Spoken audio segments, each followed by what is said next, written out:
Ya tú sabes que lo que no te importa cómo lo hago. El tipo tiene media hora ahí para tirarse un trago. Y ya tú sabes, en esta vaina yo te delante. Déjame rapear que tú eres un maldito farsante. Yo no sé si soy farsante o si tengo fama. Tírate primero, tú fuiste la dama. Veo cómo te mato cada año. Cómprate una cremita que usted tiene demasiado paño. Tú como Mozart te mata. Tú eres un perro viralata. No sé si tú te quejas o si tú te quejas. Móntame. ¿Quién fue que te chapió esa ceja? Oye, que lo que aquí somos los mejores. Los paños es para secarme los sudores.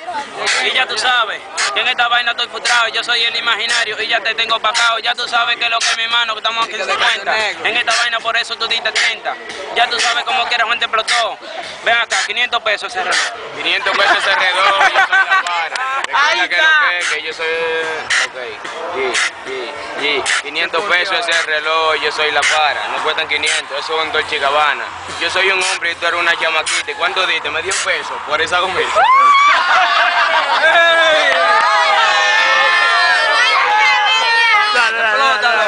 Está bien, yo soy una chamaquita. No fue que me sobran de la cajita.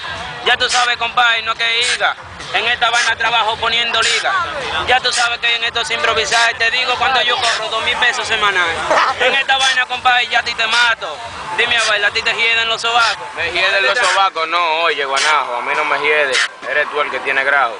Porque el grajo tuyo se pasa de piquete, de parar la policía cuando te vio en los machetes. Tú sabes que lo que de nadie sospecha. Tú eres un loco, mi pana, porque ya tú estás hediendo. Del bajo a boca tuya, todas las moscas están viniendo. No sé qué es lo que pasa, mira cómo te parto. Cualquiera cree que la cojo y es un maldito alargardo. Así que estate manso, va de ahí, está todo, tú van a